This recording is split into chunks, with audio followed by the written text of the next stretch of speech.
So, what shall we talk about today? Should we talk about how I'm a Gemini? Or that I am part man, part machine? That is nice. I am like Darth Vader.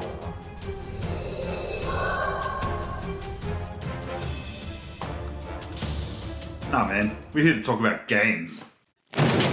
Mass Mikeey Gaming. G'day all you mad gamers, I'm Mad Mikeey, I come from the land down under, and in today's show, we're taking an unscheduled change from what we'd normally be doing on a Monday, and that is the Why I Love series. A series where I actually talk about why I love a particular gaming series, game, or whatever it is that it might be. But guys, if you do like my videos, I know you've got 2 thumbs, I only want 1, so don't forget to hit that thumb button, aka the like button, and don't forget to share, like, subscribe. 1 away from 200, guys.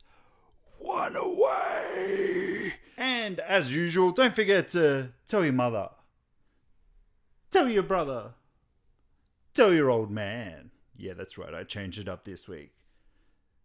Tell your sister, tell your cousin Nico, and tell all your friends about Mad Mikeey Gaming, because they might like games. In today's show, I want to talk about the controversy again about Mass Effect.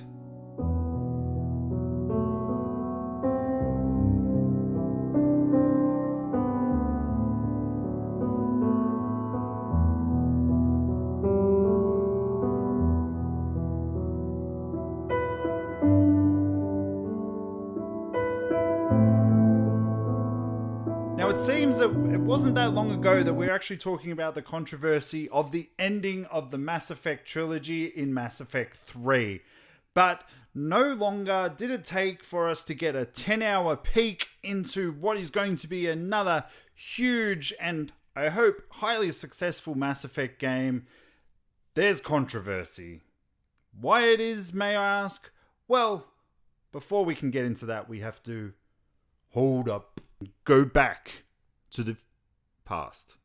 As I said, Mass Effect has never been sort of short of controversy. When it first came out, there was the whole alien sex and that it's supposed to be a sex simulator from all of the people out, all of the media out there who knew nothing about the game, that had only really seen the fact that you could become intimate with aliens in the game. Not seeing that the game is a 100-hour game and that there was much more things to do. There was relationship building. You couldn't just go up to a bloody alien and, have your way with her like in games like Bone Town and stuff like that. No, there was a lot of stuff that you had to put in there, like real life stuff. You had to get to know them. You had to do things for them. It's not like you just went out and you bought them chocolates and you're like, hey baby, how about it? No, there's actually a relationship building in that game. So that was the first bit. And then the most unbelievable one, which was the end of Mass Effect 3, where obviously they promised that every decision was going to matter. The lead up was going to have the combination of the trilogy would be hours of your putting in time to make one final ending, the be-all ending of all endings. And what were we hit with at the end? We were hit with 3 different colors.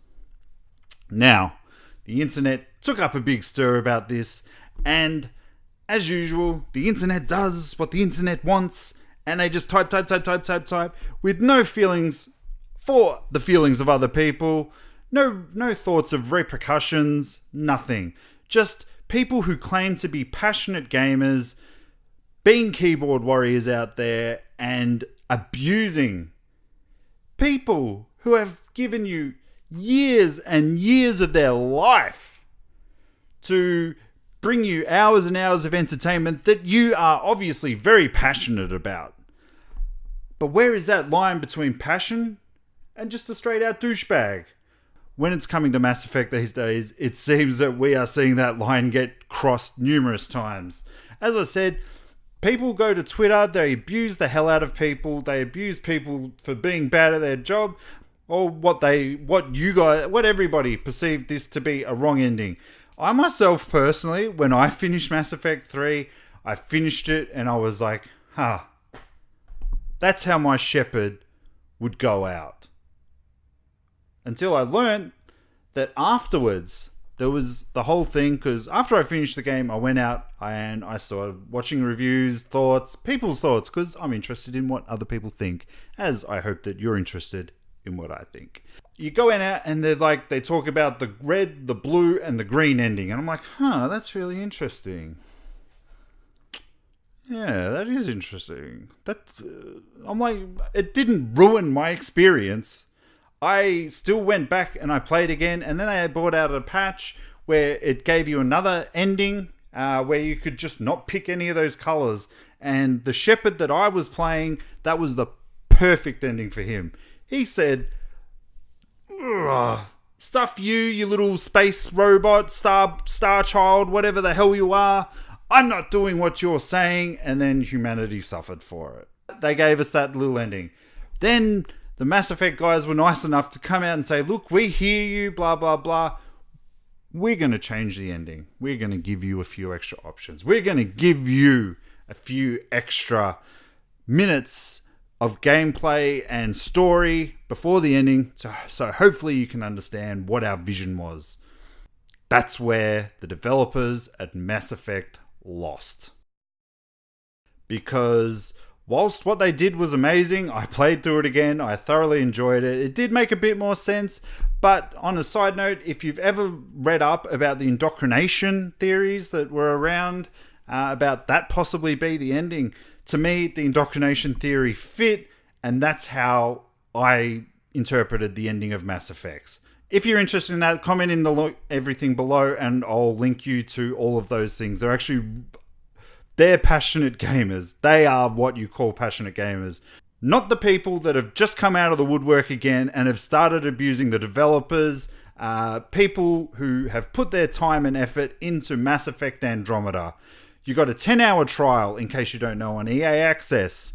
So you pay basically $10 a month and you get 10 hours of single-player preview of a game a week before it comes out. Now, I was of two minds, to be honest, about whether I actually was going to do this, but a friend sort of messaged me and he's like, hey, I'm not hearing good things about Mass Effect. And I'm like, what are you talking about? Because I want to go in fresh, And he's like, oh, this is bad. And I said, look, EA Access give us 10 hours. Do you want to come over? Because I like hanging out with this guy. And he's like, yep, be there. So I started installing it. And we were all set up on Friday, just ready around the TV, ready to play, and we started playing. And you know where we went wrong? We started looking at that person's face, started looking at how that person's walking. I actually picked to go Sarah Ryder because obviously there was a bit of controversy around her facial animations. And they're not the greatest, but in the grand scheme of things, really? You're going to let that kill your game? Really? Not this hombre. Played through it, and we sort of decided, yeah, look, some of the facial animations are meh, but hey, there was a lot of detail put into a lot of the other characters, the main characters, the people that actually really matter, not just something that is going to drop you below your 30 frames per second and if they lower the res, people do it for years. They lower the res of all the unimportant stuff so that you can have an optimal experience in what you're doing. And then there was this female character who later on in the game shows up, and for some strange reason, basically from her mouth upwards, doesn't move. And that's where everybody started getting abusive towards the devs, and they've started hunting out who was the lead animator of this and that, and they started sending threats and whatnot to these people. That is not cool, guys. Not cool. How would you feel? This is people who, for the last 3-4 years, have been there every day wanting to give you the best that they can. And let's face it, guys, it was 10 hours of the game. You don't know this girl's story.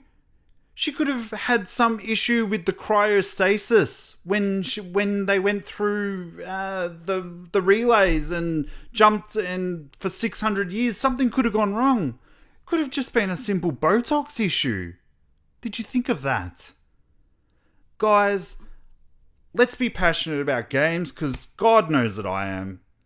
But let's not be dicks. And that's the first rule of life. Don't be a dick. That's all I've got today, guys. I hope I'll see you tomorrow. Bye, guys.